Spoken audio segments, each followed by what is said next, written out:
दोस्तों welcome to zero आई में आपका स्वागत है। दोस्तों यूपीएससी प्रीलिम 2025 के लिए जो भी सीरियस कैंडिडेट हैं वो जीरो आई चैनल को रिफ़र कर सकते हैं। और लास्ट 3 मंथ में हम लोग क्या कर रहे हैं, प्रीलिम्स का रैपिड रिवीजन कर रहे हैं एमसीक्यू के द्वारा। इस क्लास को करने के बाद जो है, इस सीरीज को करने के बाद आप एक सीट अपना कंफर्म मानिए यूपीएससी प्रीलिम्स 2025 में। तो ये मेरे बारे में ब्रीफ इंट्रोडक्शन है और ये हमारा क्लास नंबर जो है वो तीसरा है। ठीक है, इसके पहले 2 क्लास हमने ऑलरेडी ले लिया है और प्लेलिस्ट आपका बना दिया गया है। तो चलिए शुरू करते हैं आज का क्लास। तो देखिए दोस्तों, एक तरफ हमारे पास इंग्लिश में पीडीएफ है, दूसरी तरफ हिंदी में क्वेश्चंस है। चलिए स्टार्ट करते हैं। क्वेश्चन नंबर 26 से 25 तक हमने कर लिया है और इकोनॉमिक्स हम लोग अभी कर रहे हैं। पूरा कंसीडर द फॉलोइंग, निम्नलिखित पे विचार कीजिए। पर्सनल इनकम, व्यक्तिगत आय, goods produced within the country, देश के भीतर वस्तुओं का उत्पादन, इम्पोर्ट फ्रॉम अदर सर्विस, अन्य देशों से आयात, fees on services rendered by the government, फिर बोल रहा है सरकार द्वारा प्रदान की गई सेवाओं पर शुल्क। और how many of the above can be sources of tax revenue to the government. बोल रहा है सर, ये जो चारों चीज़ हैं उसमें से कौन सा जो है सरकार के लिए कर राजस्व के स्रोत हो सकते हैं। देखिए, ये जो क्वेश्चन है वो बजट का है, फिजिकल पॉलिसी का। तो बजट में 2 पार्ट होता है, ठीक है। एक होता है रेवेन्यू अकाउंट, ठीक है, और दूसरा होता है कैपिटल अकाउंट। तो रेवेन्यू अकाउंट में क्या होता है, जो डे टू डे आपका ट्रांजेक्शन्स होता है जिसमें एसेट लाइबिलिटी नहीं बनता है, उसको रेवेन्यू अकाउंट राजस्व खाते में रखते हैं। और पूंजीगत खाते में वो चीज़ रखते हैं जो लॉन्ग टर्म में होता है, ठीक है, कभी कभी होता है, और जिसे एसेट लाइबिलिटी परिसंपत्ति और दायित्व का निर्माण होता है या फिर उसकी क्षति होती है। अब देखिए, रेवेन्यू जो अकाउंट है उसको फिर से 2 पार्ट में बांटते हैं। एक को बोलते हैं रेवेन्यू रिसिप्ट, ठीक है, राजस्व प्राप्तियाँ, ठीक है, और दूसरे को बोलते हैं रेवेन्यू एक्सपेंडिचर, राजस्व खर्चे। तो जो रेवेन्यू रिसिप्ट होता है, राजस्व प्राप्तियाँ होते हैं, इसको 2 पार्ट में बांटते हैं। एक को बोलते हैं टैक्स, टैक्स से जो पैसा मिलता है, और दूसरा नॉन टैक्स से पैसा सरकार को जो मिलता है। ठीक, तो हमें इससे पूछा है कि सरकार को टैक्स रेवेन्यू कहाँ कहाँ से मिलता है। तो देखिए, जो पर्सनल इनकम, जो एक व्यक्ति आय देता है, व्यक्तिगत आय में जो टैक्स लगता है दोस्तों, वो आपका टैक्स रेवेन्यू है। ठीक है, तो ये होगा। Goods produced within the country, अगर सामान हमारे देश में बन रहा है तो उसके उत्पादन पे जो है क्या लगता है, एक्साइज ड्यूटी लगता है, ठीक है, जीएसटी लगता है ना। तो ये भी हमारा टैक्स रेवेन्यू है। फिर इंपोर्ट फ्रॉम अदर ड्यूटी, अगर हम जो है बाहर कंट्री से इंपोर्ट करते हैं तो उस पर भी जो है सरकार क्या लेता है, टैक्स लेता है। ठीक, इंपोर्ट ड्यूटी है ना, कस्टम ड्यूटी लगता है।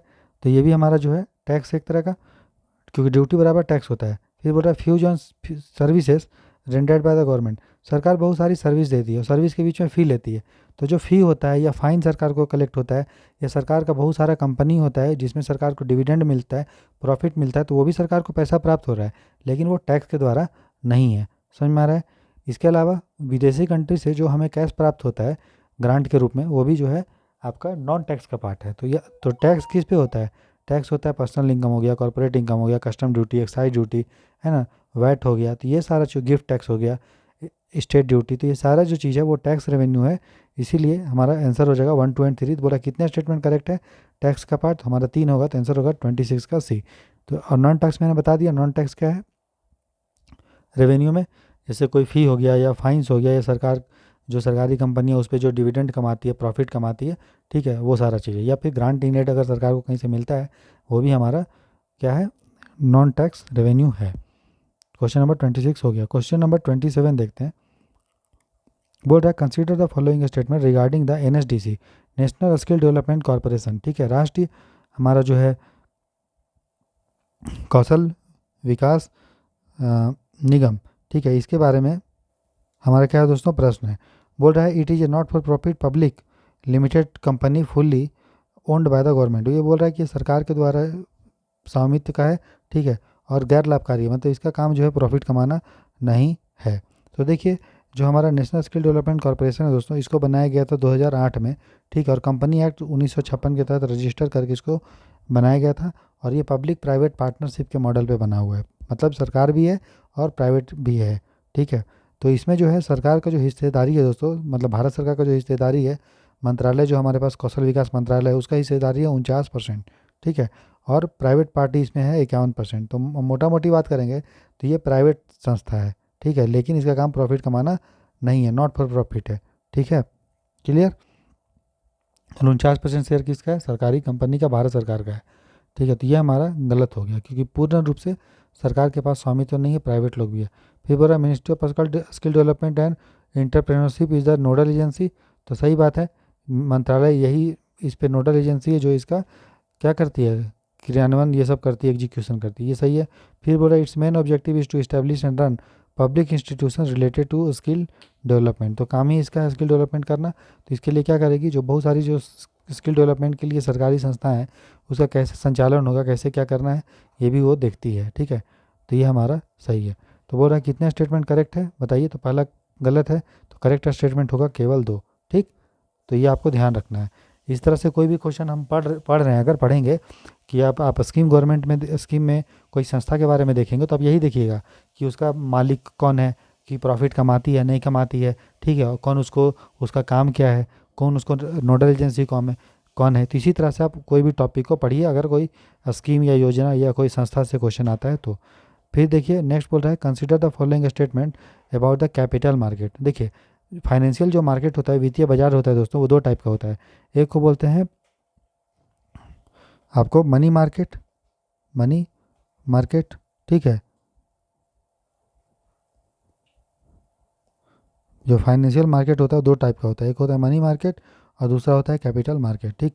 मनी मार्केट में जो मैच्योरिटी होता है जिसमें वो 1 साल से कम होता है, जैसे इसमें डील के लेन देन क्या करते हैं, ट्रेजरी बिल करते हैं या वैसे चीज़ों को करते हैं, लेन देन होता है, ठीक, रेपो रेट हो गया, रिवर्स रेपो रेट हो गया, है ना, ये सारा चीज़ है, एमएसएफ हो गया, ओपन मार्केट ऑपरेशन हो गया, ये सारा जो है मनी मार्केट का पार्ट है। कैपिटल मार्केट का पार्ट हो गया जैसे गवर्नमेंट बॉन्ड, जिसका टेन्योर जो होता है वो लॉन्ग टर्म के लिए होता है, या स्टॉक्स हो गया, इक्विटी हो गया, डेट जो है बॉन्ड्स हो गया, debt security, derivative, mutual fund, ये सब जो है आपका कैपिटल मार्केट का पार्ट है, लॉन्ग टर्म के लिए, जनरली 1 साल से अधिक के लिए होता है। तो बोल रहा है they deal in the debt and equity, मतलब वो आपका डेट के साथ ऋण भी का भी लेन देन इसमें होता है, इक्विटी मतलब शेयर का भी लेन देन होता है। तो ये हमारा एकदम सही है। फिर बोल रहा है certificate of deposit and commercial paper are security traded in the capital market. तो देखिए जो सर्टिफिकेट ऑफ डिपॉजिट और कॉमर्शियल पेपर होता है दोस्तों, वो मनी मार्केट का पार्ट है। क्यों? क्योंकि इसका जो मैच्योरिटी पीरियड होता है वो 1 साल से कम होता है। जहाँ तक हम बात करेंगे आपका सर्टिफिकेट ऑफ डिपॉजिट का या जमा प्रमाण पत्र का, ठीक है, तो जो सर्टिफिकेट ऑफ डिपॉजिट होता है दोस्तों वो क्या होता है, इसको कोई भी बैंक इशू करता है, ठीक है, बैंक इशू करता है और बैंक इसके द्वारा पैसा जो है मार्केट से उठाता है, ठीक है। ये भी जो होता है मार्केट में नेगोशिएबल होता है, मनी मार्केट में उसको हम लोग लेन देन कर सकते हैं, ठीक। और इसका जो मैच्योरिटी पीरियड होता है वो 14 दिन से लेके 1 साल तक होता है, मतलब इसका मैच्योरिटी पीरियड 1 साल से कम है। तो कमर्शियल पेपर, आपको सर्टिफिकेट ऑफ डिपॉजिट समझ में आ गया। कमर्शियल पेपर क्या होता है, जब कोई कंपनी, ठीक है, शॉर्ट टर्म के लिए कोई इंस्ट्रूमेंट इशू करती है, डेप्ट इंस्ट्रूमेंट मतलब मार्केट से उधार लेती है 14 दिन से 1 साल तक के लिए, तो उसको जो है हम लोग बोलते हैं मनी मार्केट का वो कंपोनेंट है। इसको जो है डिस्काउंट पे इशू किया जाता है, मतलब 100 रुपये का है तो आपको 90 रुपये पे बेचे जाएगा, और फिर बाद में जो है आपको 90 रुपये पे, मतलब 100 रुपये फिर वापस आपको सरकार कर देगी। कहने का मतलब है 100 रुपये का चीज़ है, सरकार आपको 90 रुपये में, 90 रुपये जो है में आप 100 रुपये का चीज़ खरीद लीजिए, फिर सरकार आपको 100 रुपया वापस करेगी और बॉन्ड सरकार के पास चला जाएगा। ये भी शॉर्ट टर्म के लिए है, इसका भी मैच्योरिटी पीरियड 14 दिन से लेके 1 साल, मतलब मनी मार्केट का ये पार्ट है। तो याद रखना है कॉमर्शियल पेपर कोई संस्था इशू करती है, कंपनियां, और सर्टिफिकेट ऑफ डिपॉजिट जो है वो बैंक इशू करता है। तो ये हमारा गलत हो गया, क्योंकि जमा प्रमाण पत्र और वाणिज्यिक पत्र जो होता है वो मनी मार्केट का पार्ट है, पूंजी बाजार का पार्ट नहीं है, ठीक है। फिर बोला public participation is limited in capital market compared to the money market. तो देखिए मनी मार्केट में आपको पता है रेपो रेट हो गया, रिवर्स रेपो रेट हो गया, commercial paper, certificate of deposit, तो इसमें जनरली जो है पब्लिक डीलिंग उतना नहीं होता है, इसमें बड़े बड़े संस्था होता है, और आरबीआई जो है मनी मार्केट को रेगुलेट करता है। और रेपो रेट और रिवर्स रेपो रेट में हम और आप लोन नहीं उठा सकते हैं ना, बैंक उठा सकती है, या फिर आरबीआई जो है लोन में पैसा उठा सकती है, वो भी बैंकों से। वहीं अगर हम कैपिटल मार्केट का बात करेंगे तो, और आरबीआई जो है मनी मार्केट को रेगुलेट करती है, मेन रेगुलेटर होती है। और कैपिटल मार्केट में शेयर का लेन देन होता है दोस्तों, और शेयर का लेन देन पब्लिक ही जनरली करता है।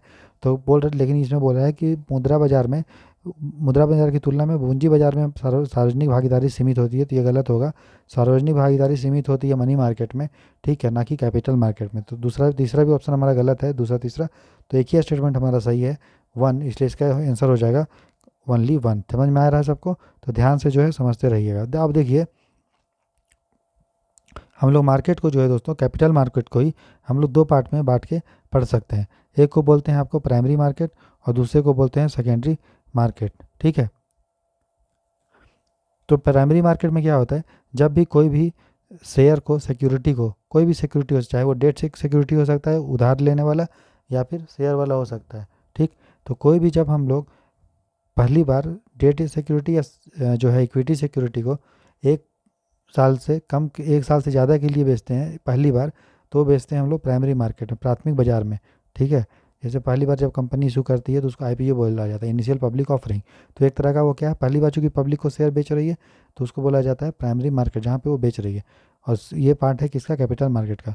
दूसरा होता है सेकेंडरी मार्केट। सेकेंडरी मार्केट में क्या होता है, पहले से जो सिक्योरिटी बेचा गया है उसका खरीद बिक्री होता है। जैसे आप अगर पहली बार आईपीओ खरीदते हैं तो प्राइमरी मार्केट से खरीदेंगे। ठीक, और फिर मान लिया आपने आईपीओ खरीदना मतलब आपने शेयर खरीद लिया, उसके बाद आपके पास शेयर है, फिर हम मान लीजिए शेयर किसी अपने दोस्त को, मतलब किसी को बेच रहे हैं। ठीक है, तो जो शेयर ऑलरेडी बिक चुका है उसका फिर से अगर लेन देन हो रहा है तो वो किस में होगा, सेकेंडरी मार्केट में होगा। ठीक है, तो सेकेंड जो कैपिटल मार्केट है इसका जो मेन रेगुलेटर, मुख्य रेगुलेटर है, विनियामक कौन है, वो है आपका SEBI, security and exchange board of India.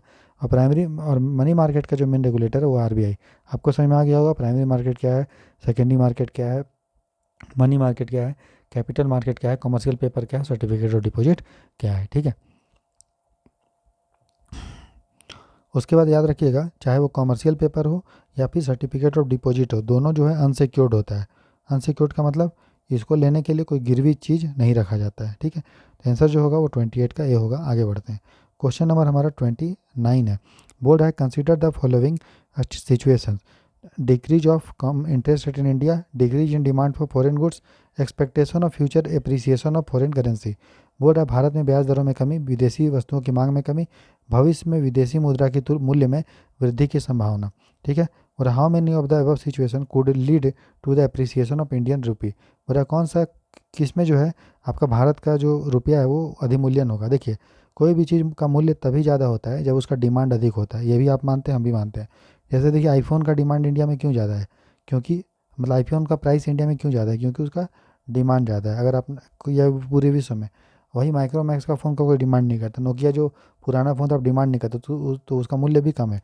तो रुपया हमारा अप्रिसिएट तभी करेगा, मजबूत हमारा तभी होगा जब उसका डिमांड बढ़ेगा, रुपया का डिमांड बढ़ेगा। ठीक है, इतना समझ में आया। तो आप देखिए, बोले decrease of interest in India, या ऐसे समझिए, पहला कारण हो गया उसका डिमांड बढ़ेगा। ठीक है, दूसरा कारण हो सकता है या उसका सप्लाई कम हो। ठीक है, जैसे नमक, तो नमक का उतना ज़्यादा मूल्य नहीं है, लेकिन हीरा का मूल्य ज़्यादा है। क्यों, क्योंकि हीरा का सप्लाई अधिक है, सॉरी कम है। तो जब भी किसी चीज़ का डिमांड अधिक हो और सप्लाई कम हो, कोई भी सिचुएशन डिमांड बहुत ज़्यादा कीजिए, उतना सप्लाई नहीं है, या फिर सप्लाई कम कर दो किसी चीज़ का, तो उसका मूल्य जो है बढ़ जाएगा। तो अब देखिए, अगर हम इंटरेस्ट रेट को घटाते हैं दोस्तों, तो पैसा पब्लिक के पास ज़्यादा होगा, होगा, आप भी मानते हो। ठीक है, समझ में आ रहा है, पैसा का सप्लाई क्या हो जाएगा, बढ़ जाएगा। जितना डिमांड नहीं है उससे ज़्यादा जो है पैसा का हमारा क्या हो जाएगा, सप्लाई हो जाएगा। समझ में आ रहा है, इसीलिए जब भी हमारा इंटरेस्ट रेट घटेगा तो मार्केट में मनी का सप्लाई बढ़ जाएगा। और कोई भी चीज़ का जब मार्केट में बहुत ज़्यादा हो जाता है, जितना नहीं होना चाहिए, तो उसका रूप मूल्य घट जाएगा। उसी तरह से फर्स्ट ऑप्शन से जब इंटरेस्ट रेट हम घटाएंगे तो हमारा इंडियन रुपी जो होगा वो कमज़ोर हो जाएगा, क्योंकि उसका सप्लाई बहुत ज़्यादा हो जाएगा, और हमारा रुपया कमज़ोर हो जाएगा, ना कि मजबूत होगा, अधिमूल्यन नहीं होगा। इसीलिए पहला ऑप्शन जो है वो गलत है। दूसरा बोल रहा है दोस्तों, decrease in demand for foreign goods. दोस्तों, अगर हम विदेशी गुड्स का डिमांड अगर कम कर देंगे, तो देखो, अगर हम विदेशी गुड का डिमांड करते हैं, ठीक है, तो हमको क्या चाहिए, तो उसके लिए डॉलर। अगर आपको आईफोन बाहर से मंगाना है तो आप डॉलर में ही लेंगे ना। तो इससे क्या होगा, डॉलर जो है इंडिया से कम होगा, मतलब डॉलर का सप्लाई इंडिया से कम होगा। ठीक है, और रुपया का सप्लाई क्या होगा, बढ़ेगा। सिंपल बात है ना। जैसे कि मान लीजिए, अगर आपको चाहिए आईफोन, तो मान लीजिए आईफोन $100 का है, मान के बोलिए $1000 का है। ठीक है, तो आप क्या कीजिएगा, सरकार को बोलिए कि देखो, और मान लीजिए $1 के बराबर उसमें 80 रुपये है, तो सरकार को बोलिए कि देखो हम 80 रुपये आपको दे रहे हैं। ठीक है, और बदले में हमको, मतलब हम आपको कितना दे रहे हैं, 80,000 रुपये दे रहे हैं, और हमको $1000 दीजिए। तो सरकार क्या करेगा, $1000 आपको दे देगा, सरकार या बैंक।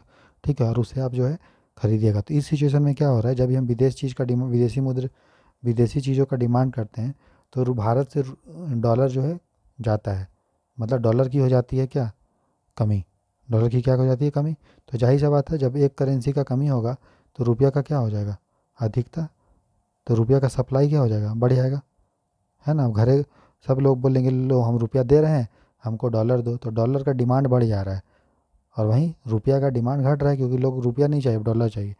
तो रुपया का डिमांड घट रहा है, या फिर हम बोल सकते हैं रुपये का सप्लाई बढ़ रहा है। ठीक है, तो जब भी रुपये का सप्लाई अधिक होगा और डिमांड कम होगा, तो जाहिर सा बात है, हमारा रुपया क्या हो जाएगा, कमज़ोर हो जाएगा। इसलिए हमारा ये भी ऑप्शन गलत है, क्योंकि रुपया इसमें अप्रिसिएट नहीं करेगा, डिप्रिसिएट करेगा। फिर बोल रहा है कि expectation of future appreciation of foreign currency. जब हमको लग रहा है कि फ्यूचर में, अब यहाँ देखिए दोस्तों, ये जो है ये है कि विदेशी वस्तुओं की मांग में कमी। तो यहाँ पे देखो अगर विदेशी वस्तु का हम लोग मांग जो है अगर बढ़ाएंगे, ठीक है, तब हमको क्या चाहिए होगा, डॉलर चाहिए होगा, ठीक है, और हमको रुपया क्या होगा, उसका सप्लाई बढ़ जाएगा। लेकिन जब हम विदेशी चीज़ का डिमांड ही नहीं करेंगे, तो डॉलर इंडिया में बढ़ेगा, उसका सप्लाई डॉलर का बढ़ेगा, और उसके तुलना में रुपया हमारा सप्लाई कम हो जाएगा। ठीक है, तो जब कोई चीज़ का सप्लाई बढ़ता है तो उसका मूल्य क्या होता है, घट जाता है। इस केस में क्या हो रहा है, जब भी हम विदेशी सामान नहीं खरीदेंगे, तो डॉलर का सप्लाई बढ़ जाएगा, डॉलर हो जाएगा मजबूत, और रुपया क्या हो जाएगा, कमज़ोर हो जाएगा, सॉरी, डॉलर हो जाएगा कमज़ोर, क्योंकि डॉलर का डिमांड हमारा कम हो रहा है और सप्लाई बढ़ जा रहा है। और जब भी हम लोग विदेशी चीज़ को जो है खरीदारी कम करेंगे, तो रुपया भारत में क्या हो जाएगा, उसका सप्लाई जो होगा वो कम हो जाएगा, और डॉलर का सप्लाई बढ़ जाएगा। जब भी कोई चीज़ का सप्लाई बहुत ज़्यादा होता है, तो वो चीज़ कमज़ोर हो जाता है। तो जब भी हम लोग विदेशी से कोई सामान खरीदारी अपना कम कर रहे हैं, तो हम लोग डॉलर का डिमांड कम करेंगे, क्योंकि विदेशी जो चीज़ है वो डॉलर में ही मिलेगा इंडिया को। तो डॉलर का सप्लाई जो है, डॉलर का जो डिमांड है वो क्या होगा, कम होगा, और रुपया का डिमांड होगा, बढ़ेगा। जब भी कोई चीज़ का डिमांड बढ़ता है, तो वो चीज़ मजबूत होता है। इसलिए ये दूसरा ऑप्शन जो है हमारा सही है। फिर बोल रहा है future expectation of future appreciation of foreign currency. इसमें क्या है दोस्तों, फ्यूचर में हम मान रहे हैं कि विदेशी मुद्रा के मूल्य में वृद्धि होगी। तो जाहिर सा बात है, अगर हमको लग रहा है कि विदेशी मुद्रा फ्यूचर में बढ़ेगा उसका मूल्य, तो हम क्या रहेंगे, सोचेंगे अधिक से अधिक हमारे पास डॉलर रहे, ताकि फ्यूचर में जब उसका मूल्य बढ़ेगा, तब वो उसको बेच के जो है पैसा कमाएंगे। तो इस केस में क्या हो रहा है कि डॉलर का जो है डिमांड बढ़ रहा है। जो भी कोई चीज़ का डिमांड बढ़ेगा तो उसका मूल्य बढ़ेगा। तो तीसरा ऑप्शन में डॉलर का डिमांड बढ़ रहा है, उसका मूल्य बढ़ेगा, और उसकी तुलना में रुपया हमारा कमज़ोर होगा। इसलिए ये भी हमारा सही नहीं है। इससे भी हमारा भारत मुद्रा जो है अवमूल्यन नहीं होगा। तो आंसर जो सही है वो एक ही ऑप्शन सही है, ओनली हमारा 129 का आंसर होगा दोस्तों, 29 का ये हो जाएगा। ठीक, क्वेश्चन नंबर हम अब 30 को देखते हैं। बोल रहा है which of the following government body heads the Indian historical records commission. बोल रहा है इनमें से कौन सा जो है सरकारी संस्था भारतीय ऐतिहासिक अभिलेख आयोग का नेतृत्व करता है। ठीक है, तो इसका जो नेतृत्व करता है दोस्तों, नाम से पता है हिस्टोरिकल चीज़ को प्रोटेक्ट करना है, तो आंसर क्या होगा, केंद्रीय संस्कृति मंत्रालय। ठीक है, हाल ही में इंडियन हिस्टोरिकल रिकॉर्ड कमीशन ने एक नया लोगो और मोटो जो है अपना लेके आया है। ठीक है, मोटो है का मतलब है where history is preserve for the future, जहाँ धरोहर को, इतिहास को फ्यूचर के लिए जो है सुरक्षित रखा जाता है। अगर हम इंडियन हिस्ट्री रिकॉर्ड्स कमीशन का बात करेंगे, ठीक, IHRC का, तो इसका स्थापना 1919 में हुआ था दोस्तों। ठीक है, और इसको जो हेड करते हैं वो केंद्रीय संस्कृति मंत्री हमारा हेड उसको करते हैं, यूनियन मिनिस्टर ऑफ कल्चर। ठीक है, ये आपको ध्यान रखना है। ये सलाहकार के रूप में काम करता है, सलाहकारी संस्था के रूप में ये काम करता है। तो 30 का आंसर क्या होगा, ऑप्शन डी। क्वेश्चन नंबर 31 देखते हैं। पूरा consider the following statements regarding the special economic zone, SEZ के बारे में। ठीक है, तो आपको भी पता है, देखो SEZ जो बना था दोस्तों, उसके लिए एक पॉलिसी लाया गया था 2000 में, अप्रैल 2000 में, SEZ पॉलिसी। ठीक है, SEZ का मतलब हम लोग इसलिए बनाए थे, कुछ जैसे कोई स्टेट में कुछ एरिया हम लोग डिसाइड कर देंगे, और इस एरिया में हम लोग उसको बोलेंगे स्पेशल इकोनॉमिक जोन। कोई भी चीज़ जब स्पेशल इकोनॉमिक जोन में बनता है, तो उस पर सरकार या तो टैक्स ना के बराबर लेती है, या तो जीरो कर देती है। मकसद होता है कि जो भी सामान यहाँ पे बनेगा, ये हम लोग इसलिए यहाँ पे जीरो टैक्स ये सब देते थे और इंफ्रास्ट्रक्चर डेवलप कर देते थे, ताकि बाहर से कंपनी आए, अच्छा इंफ्रास्ट्रक्चर के कारण, टैक्स में छूट के कारण, अब यहाँ से सामान जो बनेगा वो विदेश में जो है हम लोग उसको बेचेंगे, एक्सपोर्ट करेंगे। इंडिया में बेचेगा, लेकिन मेन जो मकसद था वो कि विदेश में बेचना। ठीक है, और यहाँ पे जो है नॉर्मल कानून देश का नहीं चलता है, खासकर आर्थिक मामलों में, इकोनॉमिक मैटर्स पे। ठीक है, और इसको माना जाता है कि ये जो क्षेत्र है वो विदेशी क्षेत्र है। जिस तरह से भारत जो है अमेरिका में कोई कंपनी को टैक्स कर सकता है, कि अगर वो अमेरिका में है तो नहीं कर सकता है, उसी तरह से अपने देश में हम कुछ ऐसा क्षेत्र बना देते हैं, वो होगा तो भारत का ही, लेकिन जब हम इकोनॉमिक मैटर पे डील करेंगे उस पर, तो वहाँ पे टैक्स वैक्स को हम लोग छूट देंगे, टैरिफ का छूट देंगे। तो मतलब जब आर्थिक इकोनॉमिक मामलों में वो फॉरेन टेरिटरी के रूप में जो है विदेशी क्षेत्र उसको माना जाएगा, क्योंकि इससे जो है बाहर की कंपनियाँ आएगी और हम उसको जो है, क्योंकि जिस तरह से विदेशी कंपनियों के क्षेत्र पे भारत अपना कुछ टैक्स वैक्स नहीं लगा सकता है, उसी तरह से इंडिया में भी कुछ ऐसा क्षेत्र हम लोग डिसाइड कर देंगे, वहाँ पे भारत सरकार का नॉर्मल कायदा कानून नहीं चलेगा, ठीक है, खासकर इकोनॉमिक मैटर्स पे, ठीक है। तो क्वेश्चन नंबर हमारा है कि बोल रहा है ACZ operate under the provision of ACZ act 2005, ठीक है। तो और फिर एसीजेड पॉलिसी हम लोग 2000 में बनाए थे, और फिर जाके एसीजेड हम लोग दोस्तों एक्ट बनाए थे, ठीक है ना, 2005 में। तो बोल रहा है उसी के प्रोविजन के अंदर एसीजेड काम करता है, स्पेशल इकोनॉमिक जोन, तो ये सही है।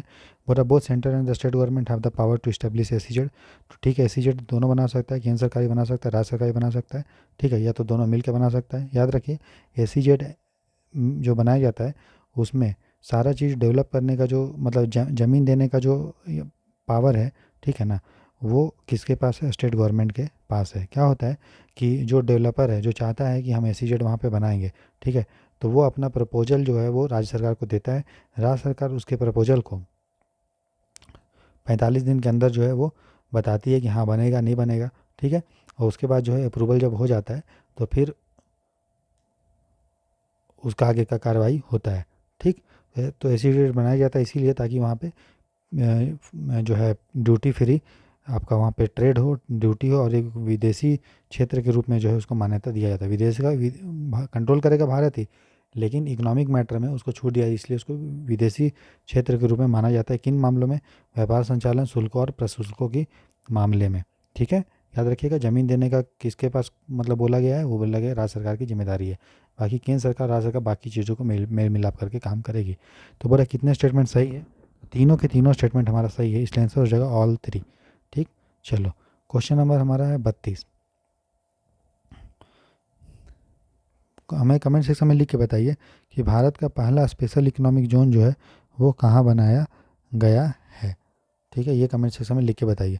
बोल रहा है consider the following, price stability, economic growth and employment generation, ठीक है, मूल्य में आपका स्थिरता, आर्थिक समृद्धि और रोजगार सृजन। बोल रहा how many of the above are the objective of fiscal policy, fiscal policy मतलब राजकोषीय नीति के उद्देश्य क्या है। अभी हमने फिस्कल पॉलिसी का ऊपर में आपको चर्चा किया, ठीक है, जिसमें हमने आपको बताया कि टैक्स, करेंट मतलब कैपिटल अकाउंट और रेवेन्यू अकाउंट के बारे में बताया, टैक्स नॉन टैक्स और कैपिटल अकाउंट के बारे में मोटा मोटी बताया, ठीक है।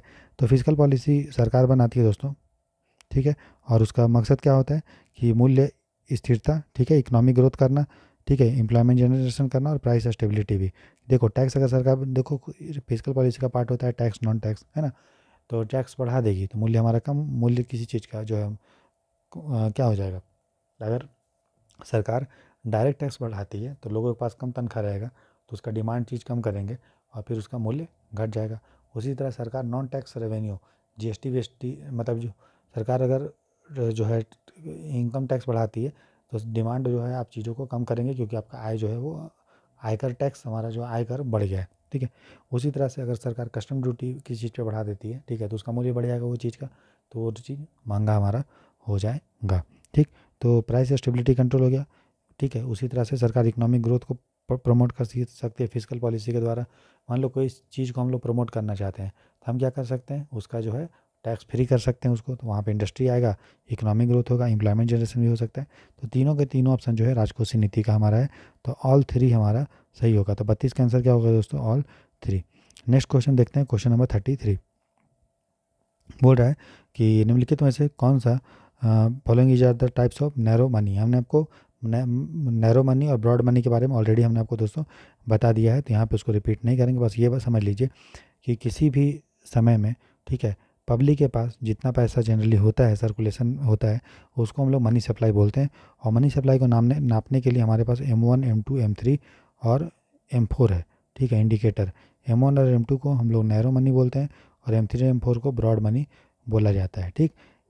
M1 का फॉर्मूला होता है CU plus DT। CU plus DT मतलब करेंसी विथ पब्लिक, पब्लिक के पास कितना जो है करेंसी है, ठीक है। CU मतलब करेंसी विथ पब्लिक, सिक्का चाहे नोट, ठीक है, पब्लिक के पास जो है। और DT का मतलब क्या होता है, net demand deposit held by commercial bank, मतलब बैंकों के पास कितना डिमांड डिपॉजिट के रूप में जमा हुआ है, ठीक है। तो उसको हम लोग बोलते हैं, क्या बोलते हैं उसको, M1 करेंसी विद पब्लिक और डी। M2 की अगर बात करेंगे तो M2 बराबर M1 होता है। M1 में जो भी हमने देखा ऊपर दो चीज़ वो, और टाइम डिपॉजिट मतलब सेविंग इन पोस्ट ऑफिस। तो बहुत सारे लोग पोस्ट ऑफिस में सेविंग अकाउंट खुलवाते हैं, तो अगर हम M1 में जितना पब्लिक का सेविंग अकाउंट पोस्ट ऑफिस में उसको जोड़ दोगे तो M2 मिलेगा। M3 बराबर क्या हो जाएगा, M1 में आप जोड़ दीजिए time deposit with bank, bank में कितना जो है टाइम डिपॉजिट है, ठीक है। टाइम डिपॉजिट मतलब फिक्स डिपॉजिट और रिकरिंग डिपॉजिट को टाइम डिपॉजिट बोला जाता है, ठीक। और M4 में क्या हो गया, सबको जोड़ दीजिए, M1 प्लस या M4 बराबर M3 में M1 भी हो जाएगा, फिर टाइम डिपॉजिट भी हो जाएगा, और पोस्ट ऑफिस का बाकी सारा डिपॉजिट जोड़ दीजिए पोस्ट ऑफिस। तो सबसे अगर हम ज़्यादा क्वांटिटी का बात करेंगे तो क्या है M4, और सबसे कम का M1। अगर हम लिक्विडिटी का बात करेंगे, किसको आसानी से कन्वर्ट करके आप कैश में बदल सकते हो, तो वो होगा M1, क्योंकि M1 में जो भी चीज़ है वो एक तो करेंसी विथ पब्लिक या नोट, वो तो ऑलरेडी जो है इकोनॉमी में। और डिमांड डिपॉजिट में होता है करेंट अकाउंट और सेविंग अकाउंट, चालू खाता और बचत खाता, इससे भी आसानी से आप पैसा निकाल सकते हो। तो जितना आप जिस चीज़ से आप आसानी से पैसा निकाल सकते हो उतना आपका लिक्विडिटी उसका अधिक होता, तरलता अधिक होता है, ठीक है। वहीं अगर हम सेविंग अकाउंट का बात करेंगे या टाइम डिपॉजिट का बात करेंगे, ये डिफ़िकल्ट से पैसा निकलता है, कैश में थोड़ा दिक्कत से पैसा कन्वर्ट होगा, तुरंत नहीं होगा। इसीलिए हम लोग जो है M1 को ज़्यादा लिक्विड बोलते हैं लेकिन क्वांटिटी में कम है, और M4 को कम लिक्विड बोलते हैं, तरलता कम बोलते हैं, लेकिन उसका क्वांटिटी ज़्यादा है, ठीक है। तो अब हमसे पूछा नैरो मनी, तो नैरो मनी किसको बोलते हैं दोस्तों, M1 और M2 को। तो करेंसी नोट होगा डिमांड डिपॉजिट होगा नेट टाइम डिपॉजिट ये नहीं होगा, टाइम डिपॉजिट जो है वो M3 और M4 का पार्ट है, और M3 M4 किसका है, वो उसको ब्रॉड मनी बोलते हैं, जैसा मैंने आपको शुरू में ही बताया था, ठीक है। हो गया, तो तीसरा नहीं होगा, ठीक है। तो आंसर क्या हो जाएगा 1 एंड 2, ठीक, क्लियर है। चलो क्वेश्चन नंबर अब 34 देखते हैं, ठीक है। बोल रहा है कि with reference to the global alliance of national human right institutions GANHRI consider the following statement, ठीक है। तो घनरी नाम का दोस्तों एक संस्था है, ये एक इंडिपेंडेंट संस्था है, नॉन फॉर प्रॉफिट ऑर्गेनाइजेशन है, और जितने भी ह्यूमन राइट कमीशन हैं नेशनल राष्ट्रीय, जैसे भारत का NHRC, उसी तरह अलग अलग देश के भी NHRC होंगे, तो सब लोगों को ग्रुपिंग है, और नॉट फॉर प्रॉफिट मतलब प्रॉफिट नहीं कराती है, ठीक है। और इंटर गवर्नमेंटल है, क्योंकि इसमें जो संस्था है वो हर देश का लगभग क्या है, ह्यूमन राइट कमीशन, मतलब सरकारी संस्थाएं लोग का ग्रुप है ये, ऐसा समझिए, ठीक है। इसका हेड क्वार्टर जेनेवा स्विट्जरलैंड में है, ठीक है। और जाहिर सी बात है इंडिया इसका मेंबर है, होगा ही, है ना। तो इसका जो है वो सही है पहला दूसरा ऑप्शन। और बोल रहा है it operate with in the office of United nation high commission for human rights, तो उसके अंदर में ये काम करता है। तो ये ऑप्शन जो है वो होगा गलत, क्योंकि हर इंडिपेंडेंट देश का जो है इसका ह्यूमन राइट कमीशन इसका मेंबर है, यूनाइटेड नेशन से इसका कोई लेन देना नहीं है। हेड क्वार्टर इसका जो है आपका कहाँ है, जेनेवा स्विट्जरलैंड में, वो आपको याद रखिएगा। हाँ, यूनाइटेड नेशन के साथ ये मिलजुल के काम करता है, ठीक है, लेकिन United nation human right commission for United nation high commission for human right नहीं, ये काम करता है UNDP के साथ जो है मिल के काम करता है। ऑपरेट विद इन दिया है, तो विद इन नहीं, विद इन में ऑपरेट करना लगा कि उसके अंदर में काम कर रहा है, अंदर में नहीं कर रहा है, उसके साथ मिलजुल के काम कर रहा है, ये थोड़ा ध्यान रखना, अधीन करके नहीं काम करता है। इंडिपेंडेंट देश इसका मेंबर होते हैं, हाँ, उससे मिलजुल के जरूर काम करता है वो, चाहे वो UNDP हो या फिर United nation high commissioner for human rights हो, ये थोड़ा आपको ध्यान रखना है, ठीक। इसका में बेनिफिट यही है कि इसको जो बनाया गया था दोस्तों, ठीक है ना, उसके बाद भारत में जो है आपका बना है क्या, NHRC, ठीक है। तो ये आपको ध्यान रखना है।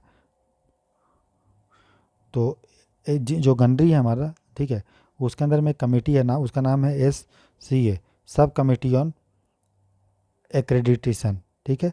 तो वो क्या करती है, जो NHRC है उसको, हर देश का NHRC को अलग अलग जो है रेटिंग देती है, ठीक है, A, B, इस तरह से, ठीक। तो ये आपको मोटा मोटी जो है वो याद रखना है। तो ये गलत हो गया और दूसरा सही है, तो आंसर जो हो जाएगा वो हो जाएगा केवल 2। क्वेश्चन नंबर 35 देखते हैं। Consider the following statement regarding the special drawing rights SDR in the balance of payment, ठीक है। भुगतान संतुलन में विशेष आहरण अधिकार SDR के संदर्भ में निम्नलिखित कथनों पर विचार कीजिए, ठीक है। आपको पता है, देखिए IMF के पास हर देश का जो है जो एलिजिबल होते हैं, ठीक है, हर देश का अपना जो है उसमें कोटा है, ठीक है। और जितना उसका कोटा है जितना उसको उसी के अनुसार उसको वोटिंग राइट भी जो है दिया हुआ है, ठीक। और वो कोटा डिसाइड कैसे होता है, तो कोटा डिसाइड होता है कि वो इकोनॉमी कितना ओपन है, कितना वो ट्रेड करती है, कि उसका इकोनॉमिक स्ट्रेंथ कितना है, ट्रेड कितना है, ये सारा चीज़ पे आधार पे डिसाइड होता है कि कितना उसका कोटा होगा और कितना उसका वोटिंग पावर होगा, ठीक है। और हर देश को जो है जितना कोटा होता है और जितना उसी के रिस्पेक्ट में उसको कुछ पैसा जो है कोटा के रूप में देना होता है, और कुछ पैसा और उसके बदले में उसको जो है वोटिंग राइट मिलता है, ठीक। तो फ़ायदा क्या होता है, उसको एचडीआर मिलता है, special drawing right. Special drawing right मतलब जब भी देखो आईएमएफ का मेन काम है बैलेंस और पेमेंट में जो संतुलन होता है उसको मेंटेन करना। तो किसी भी देश में अगर बैलेंस और पेमेंट का क्राइसिस होता है, मतलब जहाँ पे करंट अकाउंट में ज़्यादा आपको पैसा बाहर मतलब उस देश से जाता है, लॉस होता है, और कैपिटल अकाउंट में जो है वो कम पैसा होता है, और या मोटा मोटी बात करेंगे कि ओवरऑल अगर बैलेंस पेमेंट अगर किसी का खतरे में होता है, तो वो क्या करता है, जो जितना भी वो कोटा जमा किया है आईएमएफ का के पास, उसके बदले में उसको कुछ एचडीआर मिलता है, मतलब उतना पैसा वो डॉलर या येन युआन पाउंड स्टर्लिंग में निकाल सकता है। तो उसको हम लोग एचडीआर बोलते हैं। इसको पेपर करेंसी भी बोला जाता है। ऐसे वो करेंसी कोई नहीं होता है, पेपर गोल्ड या पेपर करेंसी इसको बोलते हैं, क्योंकि फिजिकल इसका कोई एग्जिस्टेंस नहीं होता है, बस इसको नाम के लिए होता है। लेकिन हाँ, जितना आपका एचडीआर होगा उतने आधार पर हम निकाल सकते हैं। बदले में ऐसा नहीं होगा कि आपको एक पेटी नोट या फिर गिन के आपको दे देंगे। बस ये बोला जाएगा कि हाँ भाई, आपका इतना कोटा है, तो इसके बदले में आप इतना रुपया जो है किसी से ले सकते हैं, और बदले में आपको ब्याज ब्याज जो है ये सब देना नहीं पड़ेगा, ये आपका अधिकार रहेगा, ठीक है ना। ठीक है। तो एसडीआर एक इंटरनेशनल रिजर्व एसेट होता है जो आईएमएफ क्रिएट करता है, ताकि ऑफिशियल रिजर्व जो देश का होता है उसको सप्लीमेंट किया जा सके, ठीक है। ये कोई करेंसी नहीं होता है ना, समझ में आ रहा है। और इसका जो ये वही अमाउंट होता है जो आपका आईएमएफ के मेंबर जो है कंट्री उसको यूज हमारा कर सकते हैं। और एक एसडीआर का मूल्य कितना होगा, वो 5 बड़े बड़े जो मुद्रा हैं, जैसे यूएस का डॉलर है, ठीक है, येन है चाइना का, येन है जापान का, है ना, या फिर युआन है, या रेनबिनबी बोलते हैं, यूएन या रेनबिनबी है चाइना का, इसका पाउंड स्टर्लिंग है ना, उसके बाद यूरो है। तो ये सारे के करेंसी के आधार पे जो एक एसडीआर का कितना मूल्य होगा वो हमारा डिसाइड होता है। तो ये इसको पेपर गोल्ड भी बोलते हैं, इसको अलग से कोई इसका एग्जिस्टेंस नहीं होता है, ठीक। तो बोला it is international reserve asset created by IMF to supplement its member country officially. यह एक अंतर्राष्ट्रीय आरक्षित परिसंपत्ति है जिसे आईएमएफ द्वारा अपने सदस्य देशों का आधिकारिक भंडार के पूरक के रूप में बनाया गया है। ये सही है। The value of HDR is based on a basket of 4 major currency. अभी मैंने बताया 4 नहीं भाई, 5 है। पहले आपका चाइना का रेनमिनबी नहीं था, लेकिन अब ये भी शामिल हो गया, तो अब 5 है ना कि 4। ये हमारा गलत होगा। तो कौन सा कथन सही है पूछा है, तो केवल 1 हमारा जो है वो दोस्तों वो सही होगा, ठीक है। क्वेश्चन नंबर हम मूव करते हैं 36 के तरफ। बोल रहा है कि consider the following hoarding and speculation increase and indirect tax increase in administrative prices of agriculture produce. जमाखोरी और सट्टेबाजी अप्रत्यक्ष करों में वृद्धि, कृषि उपज की प्रशासित कीमतों में वृद्धि। बोल रहा है कि how many of the above can create cost push inflation. Cost push मतलब लागत प्रेरित। देखो महंगाई जो होता है दोस्तों, इन्फ्लेशन जो होता है 2 टाइप से के कारण होता है। एक होता है डिमांड पुल, ठीक है, और दूसरा होता है कॉस्ट पुश। डिमांड पुल का मतलब जहाँ आपका चीज़ों का मांग बढ़ जाएगा, डिमांड बढ़ जाएगा। तो जाहिर सा बात है भाई, अगर टमाटर का डिमांड बढ़ गया बहुत, मान लो पहले कि टमाटर का 100 किलो टमाटर का डिमांड था, लेकिन अब मान लो 120 केजी टमाटर का डिमांड हो गया, ठीक है, लेकिन सप्लाई जो है कमी है, 100 ही केजी है। तो क्या होगा, डिमांड बढ़ने के कारण सप्लाई अगर नहीं बढ़ा तो लोग बोलेंगे ठीक है हम इतना रुपये देंगे, कोई बोलेगा नहीं हम इतना दे देंगे, कोई बोलेगा और दे देंगे और दे देंगे, क्योंकि टमाटर का डिमांड ज़्यादा है, ठीक है। तो टमाटर का मूल्य बढ़ जाएगा। तो उसको बोलते हैं डिमांड पुल इन्फ्लेशन, जब आपका डिमांड चीज़ों का बढ़ जाए, ठीक है। दूसरा होता है कॉस्ट पुश। कॉस्ट पुश मतलब रॉ मटेरियल का जब कॉस्ट बढ़ जाएगा, मतलब उसका लागत बढ़ गया, वो किसी भी कारण से हो सकता है। देखो जमाखोरी और स्पेकुलेशन अगर हम लोग दोस्तों करते हैं, ठीक, तो रॉ मटेरियल जो होगा, कच्चा माल होगा दोस्तों, या जो चीज़ होगा उसका क्या हो जाएगा, मान लो डिमांड वही है लेकिन उसका सप्लाई ही कम हो गया, मतलब रॉ मटेरियल क्या, मतलब वो चीज़ क्या हो जाएगा, महंगा हो जाएगा, तो लागत बढ़ जाएगा उसका, है ना, कॉस्ट बढ़ जाएगा। समझ में आ रहा है। तो ये हमारा होगा। या फिर सट्टेबाजी करने लोगों अचानक से उसका रेट हाई कर जाएगा। दूसरा इनडायरेक्ट टैक्स, जब आपका उत्पाद अप्रत्यक्ष कर बढ़ जाएगा, मतलब जीएसटी बढ़ा दो, तो जीएसटी जब बढ़ाओगे तो वो चीज़ का मूल्य बढ़ जाएगा, भले उसका डिमांड वही रहे। मान लो जीएसटी पे सरकार मैगी पे बोले कि 10% था, कल को बोले नहीं 50% रहेगा, तो उसका लागत बढ़ गया, तो कॉस्ट पुश हो गया। फिर increase in administrative price of agriculture produce. अगर सरकार बोले कि नहीं फलाना चीज़ को हम इतना रुपये पे खरीदेंगे ही खरीदेंगे, ठीक है, जैसे चावल का बोला कि नहीं चावल अब 200 रुपये किलो बिकेगा या 150 भी बिकेगा, तो सरकार जब एडमिनिस्ट्रेट प्राइसेस बढ़ा दे दोस्तों, तो भी हमारा लागत जो है वो बढ़ जाता है। लागत के कारण मुद्रास्फीति जो है, महंगाई वो बढ़ता है। ठीक है, समझ में आया? तो ये सिंपल याद रखिए, डिमांड पुल कब होगा? तो वही डिमांड पुल मतलब जब आप चीज़ों का डिमांड ज़्यादा करेंगे, वो किसी भी कारण से हो सकता है। जैसे जनसंख्या बढ़ गया, मान लो पॉपुलेशन, तो जनसंख्या बढ़ेगा तो लोग चीज़ों का डिमांड ज़्यादा करेंगे, तो वो डिमांड के कारण, पुल के कारण होगा। हर लोगों का इनकम बढ़ेगा। ठीक है, मतलब सरकार मान लो टैक्स कम कर दे किसी चीज़ पे, ठीक है, या फिर लोगों का इनकम टैक्स कम कर दे, तो लोग ज़्यादा चीज़ों का डिमांड करेंगे। ठीक है, अगर से लोगों के हाथ में रोज़गार होगा तो लोग चीज़ों का डिमांड ज़्यादा करेंगे। ठीक, समझ में आ रहा है? तो डिमांड फॉर इन्फ्लेशन तब होता है जब आपका डिमांड बढ़ता है। डिमांड कोई भी बढ़ा सकता है, चाहे वो हाउस होल्ड डिमांड करने लगे, या फिर सरकार कोई चीज़ों को खरीदने लगे, या विदेशी लोग खरीदने लगे, या कोई कंपनी खरीदने लगे। वो किसी कारण से होता है, आपका तनख्वाह बढ़ सकता है, आपको जनसंख्या बढ़ सकता है। ठीक है, तो ये चीज़ है। बाकी जितना भी चीज़ बचा वो कॉस्ट पुश इन्फ्लेशन के कारण होता है, जब चीज़ों का लागत बढ़ जाता है, चाहे वो आपका काला बाजारी करने लगे, या फिर जमाखोरी होने लगे, या प्रत्यक्ष करों में वृद्धि हो जाए, या कृषि उपज का प्रशासनिक कीमतों में वृद्धि हो जाए। ठीक है, जैसे सरकार एमएसपी बढ़ा दे, तो एमएसपी जब बढ़ेगा तो आपका सरकार क्या करेगा, कॉस्ट पुश, महंगाई जो है आपका लागत प्रेरित हुआ है। अब आप अनाज ही जो है, आप 40 रुपया किलो, पहले जो 20 रुपया किलो अनाज मिलता था, आप सरकार बोले कि हम 40 रुपये कर देंगे, तो मार्केट में 40 रुपये में गेहूँ बिकेगा, तो फिर पिज्ज़ा भी उससे महंगा हो जाएगा, तो लागत बढ़ गया है ना। तो डिप कॉस्ट पर इन्फ्लेशन समझ में आ गया, तो आंसर क्या हो जाएगा, 36 का सी। तो महंगाई जो बढ़ता है या घटता है वो दो ही कारण से होता है, एक होता है कॉस्ट पुश और डिमांड पुल। ठीक है, जिसके बारे में ऑलरेडी हमने आपको एक्सप्लेन कर दिया। ठीक है, क्लियर? चलिए दोस्तों, आगे बढ़ते हैं। बोल रहा है consider the following, undistributed profit, corporate tax, net interest payment made by the house hold. ठीक है, अवितरित लाभ, निगम कर, कॉर्पोरेट टैक्स, परिवारों द्वारा की गई निवल ब्याज अदायगी। How many of the above have to be deducted from national income to calculate personal income. ठीक है, मैंने आपको ऑलरेडी जो है इकोनॉमी के रिवीजन हम लोग जो कर रहे हैं, आप देखेंगे हमारा प्लेलिस्ट बना हुआ है इकोनॉमिक्स प्रीलिम्स रिवीजन के नाम से, या प्रीलिम्स रिवीजन 2025 के नाम से, है ना। उसको भी हम लोग कंटिन्यू कर रहे हैं। तो वो देखिए, मैंने उसमें बताया था पर्सनल इनकम बराबर क्या होता है, national income minus undistributed profit minus net interest payment made by house hold minus corporate tax. ठीक है, प्लस ट्रांसफ़र पेमेंट। ये फार्मूला आप याद रखो। नेशनल इनकम में जब आप अनडिस्ट्रीब्यूटेड प्रॉफिट, जो कंपनी कुछ प्रॉफिट अगर कमाती है तो वो डिस्ट्रीब्यूट नहीं करती है एम्प्लॉय के साथ, उसको अपने पास वो रखती है, तो उसको बोलते हैं अनडिस्ट्रीब्यूटेड प्रॉफिट। तो नेशनल इनकम में जब अनडिस्ट्रीब्यूटेड प्रॉफिट आप घटाओगे माइनस नेट इंटरेस्ट पेमेंट। ठीक है, हाउस होल्ड बहुत सारा जो है ब्याज भी लेता है, तो जब उसको आप घटाओगे, ठीक है, माइनस कॉर्पोरेट टैक्स को भी जब घटाओगे और ट्रांसफ़र पेमेंट को जोड़ोगे, सरकार द्वारा बहुत सारे ट्रांसफ़र पेमेंट किया जाता है। ट्रांसफ़र पेमेंट मैंने आपको बताया था, ट्रांसफ़र पेमेंट एक तरफा होता है, इसमें गुड्स और सर्विस प्रोड्यूस नहीं होता है, बस आपको सरकार पैसा दे देती है। जैसे सरकार स्कॉलरशिप दी, सरकार आपको सब्सिडी दी, तो बदले में आप कुछ प्रोड्यूस नहीं कर रहे हो, है ना, ऐसे ही मिल रहा है। तो उसको जोड़ दीजिए, क्योंकि आपको पर्सनल इनकम को बढ़ा देगा। तो नेट पर्सनल इनकम बराबर national income minus undistributed profit minus net interest payment minus corporate tax plus transfer payment. बोल रहा है कि नेशनल इनकम में किस चीज़ को घटाएंगे तो पर्सनल इनकम मिलेगा। तो अनडिस्ट्रीब्यूटेड प्रॉफिट को घटाएं, हाँ होगा। कॉर्पोरेट टैक्स को घटाएं, हाँ होगा। Net interest payment made by the house hold, ये भी होगा।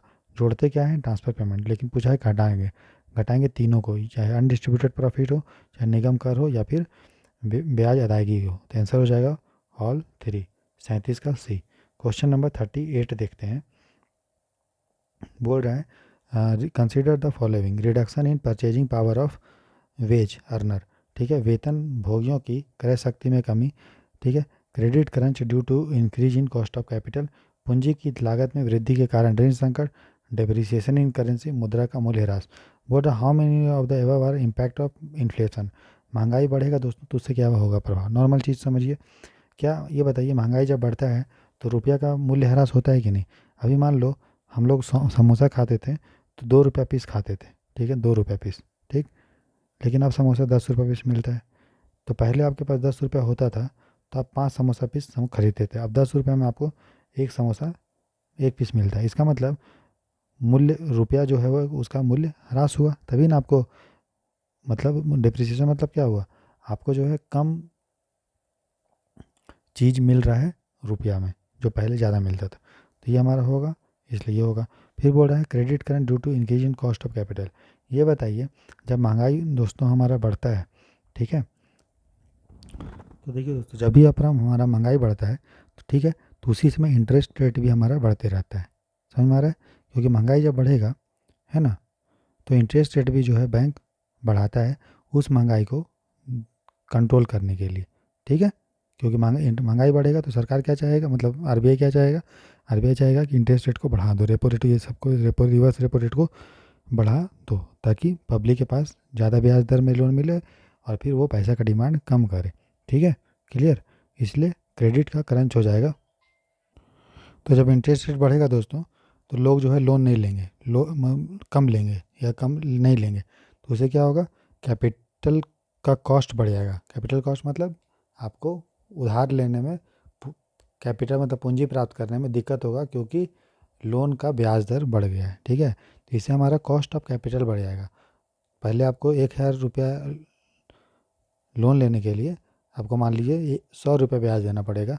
अब जो है ये 10,000 रुपये मतलब लोन लेने के लिए 100 रुपये ब्याज देना पड़ेगा, और अब लोन लेने के लिए 10,000 रुपये के लिए आपको 1,000 रुपये ब्याज देना पड़ेगा। मतलब आपके लिए कॉस्ट ऑफ कैपिटल, पूंजी जुगाड़ना महंगा हो गया। तो ये हमारा होगा। फिर वो reduction in purchasing power of ways earner, सही बात है, वेतन भोगियों की क्रय शक्ति में कमी।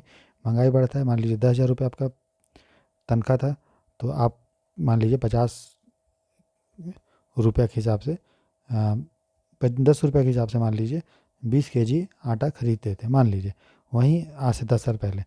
वहीं अगर आपका मान लीजिए तनख्वाह वही रहा या नहीं बढ़ा, मान लीजिए 20,000 रुपया हो गया, आटा तो आप कंज्यूम करना है उतना ही खाएंगे, है ना। लेकिन मान लीजिए आटा का रेट हो गया 40 रुपये, तो जब 40 रुपये के हिसाब से 20 kg आटा कितना हो जाएगा, लगभग आपका 8,000 रुपये दोस्तों हो जाएगा, ठीक है।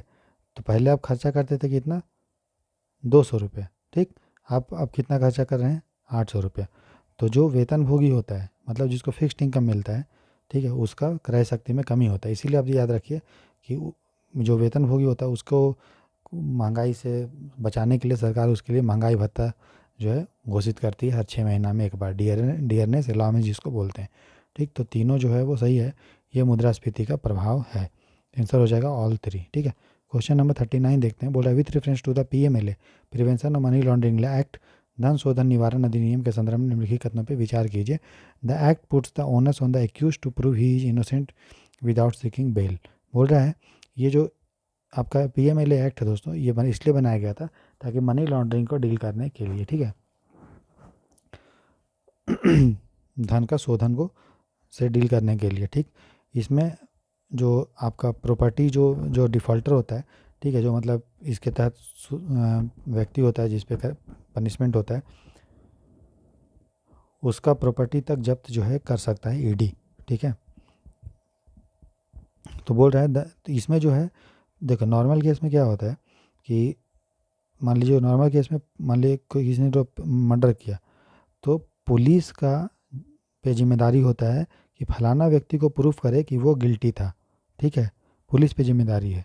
लेकिन जब केस आपका ईडी के पे चलता है, ईडी चलाता है पीएमएलए एक्ट के तहत, तो जो व्यक्ति दोषी है ना, या जो व्यक्ति को पे आरोप लगा हुआ है, उसको पे जिम्मेदारी है कि प्रूफ करे कि वो भी जिम्मेदार, वो जो है बेगुनाह है, जो उसको अरेस्ट किया उस पर जिम्मेदार नहीं है, ठीक है। तो इसलिए जो है इसमें पावर ईडी को बहुत ज़्यादा मिलता है कि आपको अरेस्ट कर लिया और आप खुद प्रूफ करिए कि आप जो है गुनहगार हैं या नहीं है। और नॉर्मल केस में क्या होता है, ये जो पीएमएलए कानून का नहीं होता है, उसमें क्या होता है कि पुलिस पे जिम्मेदारी होती है कि पुलिस प्रूफ करे कि फलाना आदमी जो है वो आपको गुनाह है या गुनहगार है या बेगुनाह है, ठीक है, ये आपको ध्यान रखना है। उसके बाद बोला the act allow for the attachment of the property of accused under the act. तो इसमें जो है प्रॉपर्टी अटैच किया जा सकता है किसका, एक्यूज्ड का, ठीक है, अभियुक्त का जो है संपत्ति का कुर्की किया जा सकता है, मतलब कुर्की मतलब उसका प्रॉपर्टी को अटैच किया जाता है। इसमें पावर ईडी को दिया गया है, ठीक है। उसके बाद बोल रहा है ED is responsible for case investigation of case, ये भी सही है। तो करेक्ट आंसर क्या है, ऑल 3 हमारा जो है वो करेक्ट है। इसको जो है 2008 में बनाया गया था, है ना, प्रिवेंशन मनी लॉन्ड्रिंग एक्ट को। और इसमें जो है बेल आपको मिलता है, बेल पाने का जो है एक्यूज्ड को, है ना, अभियुक्त को, अभी जो दोषी नहीं हुआ है, ठीक है, दोष साबित में जो अभियुक्त है जिस पे केस चल रहा है, उसको बेल पाने का अधिकार तो है, लेकिन उसको कुछ कंडीशन जो है वो फुलफ़िल करना पड़ेगा। ठीक है, चलिए आज का लास्ट क्वेश्चन देखते हैं, क्वेश्चन नंबर 40। कल से हम नंबर ऑफ़ क्वेश्चंस को बढ़ाएंगे, थोड़ा 25 से 30 क्वेश्चन करेंगे ताकि आपके लिए एग्ज़ाम निकालना और आसान हो जाए। बोल रहा है both the following statement, consider the following statement, both consumption and capital goods are used to calculate the GDP. बोल रहा है कि जो दोनों, चाहे वो आपका उपभोग वस्तु हो या पूंजीगत वस्तु, दोनों का उपयोग किया जाता है किसको, जीडीपी कैलकुलेट करने के लिए। दूसरा बोल रहा है कि part of the total output which comprises capital good constitute and economy gross investment. बोल रहा है कि टोटल आउटपुट का, कुल उत्पादन का एक हिस्सा जिसमें पूंजीगत वस्तुएं भी शामिल होती है, किसी अर्थव्यवस्था का सकल निवेश होता है। देखिए ध्यान दीजिए, सुनिए, जीडीपी बराबर क्या होता है दोस्तों, आपने पढ़ा होगा सी प्लस आई प्लस जी प्लस एक्स माइनस एम, मतलब consumption by the private, investment by the private, government expenditure और एक्सपोर्ट को जोड़िए और इम्पोर्ट को घटाइए। तो चाहे कंजम्पशन को जोड़िए आप या फिर कैपिटल गुड्स को, दोनों भी बताइए जीडीपी में काउंट हो रहा है कि नहीं हो रहा है, हो रहा है, तो ये हमारा ठीक होगा। अब देखो, जो भी कैपिटल गुड्स प्रोड्यूस होता है दोस्तों, उसको हम लोग क्या बोलते हैं, इन्वेस्टमेंट। तो ये जो आई आप देख रहे हो वो इन्वेस्टमेंट है, वो भी आपका जीडीपी में काउंट हो रहा है। तो जितना भी आउटपुट हो रहा है, जीडीपी क्या होता है, जितना भी गुड्स और सर्विस प्रोड्यूस हो रहा है, ठीक है, उसमें से कुछ गुड्स जो होगा वो कैपिटल गुड्स होगा। कैपिटल गुड्स को हिंदी में पूंजीगत वस्तु बोलते हैं। पूंजीगत वस्तु वो चीज़ होता है जो कंज्यूम नहीं होता है, ठीक है। तो कैपिटल गुड्स जो होता है वो प्रोडक्शन में पार्टिसिपेट करता है लेकिन कंज्यूम नहीं होता है। जैसे मान लीजिए आप आटा बनाए, किससे बनाए, गेहूं से। तो गेहूं से जब आटा बनाए तो आपको चाहिए था क्या, आटा चक्की। तो चक्की ही गेहूं को पीस के आटा बनाया ना, ठीक है, राइट। तो चक्की क्या हो गया, कैपिटल गुड्स हो गया। लेकिन खुद क्या चक्की कंज्यूम हुआ, मतलब ऐसा तो नहीं है चक्की ख़त्म हो रहा है। हाँ ख़त्म हो रहा है तो उसका डिप्रिसिएशन करेंगे, लेकिन क्या कि चक्की का कुछ पार्ट जो है उसमें आटा में मिल गया क्या, नहीं। तो इसलिए कैपिटल गुड जो होता है उत्पादन लाने में मदद करता है, उत्पादन में भागीदारी करता है, पार्टिसिपेट करता है, ठीक है, लेकिन वो खुद कंज्यूम नहीं होता है, उसको कोई उपभोग नहीं होता है। वहीं अगर कंज्यूमर गुड्स का बात करेंगे तो कंज्यूमर गुड्स का उपभोग होता है, वो प्रोडक्शन प्रोसेस में पार्टिसिपेट नहीं करता है। जैसे आपने आटा से मैगी बना के मैगी खा लिया, तो मैगी क्या हो गया, कंज्यूमर गुड्स, क्योंकि मैगी अब आगे का कोई प्रोडक्शन प्रोसेस में पार्टिसिपेट नहीं करेगा, ठीक है। तो ये हमारा जो है वो सही है। तो आंसर क्या होगा, कौन सा सही है, तो बोथ 1 और 2। ठीक है दोस्तों, तो आज यहीं तक रखते हैं। आज हमने जो है क्वेश्चन नंबर 26 से लेकर 40 तक किया, ठीक है। अब फिर हम लोग कल 30-40 क्वेश्चन करेंगे। और मैं आपको विश्वास दिलाता हूँ कि आप अगर इस तरह से अच्छे से सिस्टमेटिक तरीक़ा से मेरे साथ 3 महीना जो बचा हुआ है यूपीएससी प्रीलिम्स के लिए, उतना अगर अच्छे से पढ़ लेते हैं तो आसानी से आपका प्रीलिम्स 2025 निकल जाएगा, कोई भी दिक्कत आपको नहीं होगा। तो जो लोग चैनल पर नए हैं तो लाइक से सब्सक्राइब जरूर कीजिए, ठीक है, और मन लगा के पढ़िए, और जो भी डिस्कशन किया जाता है उसको ध्यान से सुनिए, नोट्स बनाइए और मल्टीपल टाइम बार बार रिवाइज कीजिए, ठीक है। बाकी आपका जो स्टैटिक पोर्शन आप पढ़ रहे हो वो आपका कंटिन्यूस बेसिस पे होते रहना चाहिए, ठीक है। तो कल मिलते हैं, अपना ख्याल रखिए और जल्दी फीडबैक दीजिए चैनल के कमेंट सेक्शन में कि आपको क्लास कैसा लग रहा है, ठीक है। God bless you, good night, take care, bye bye.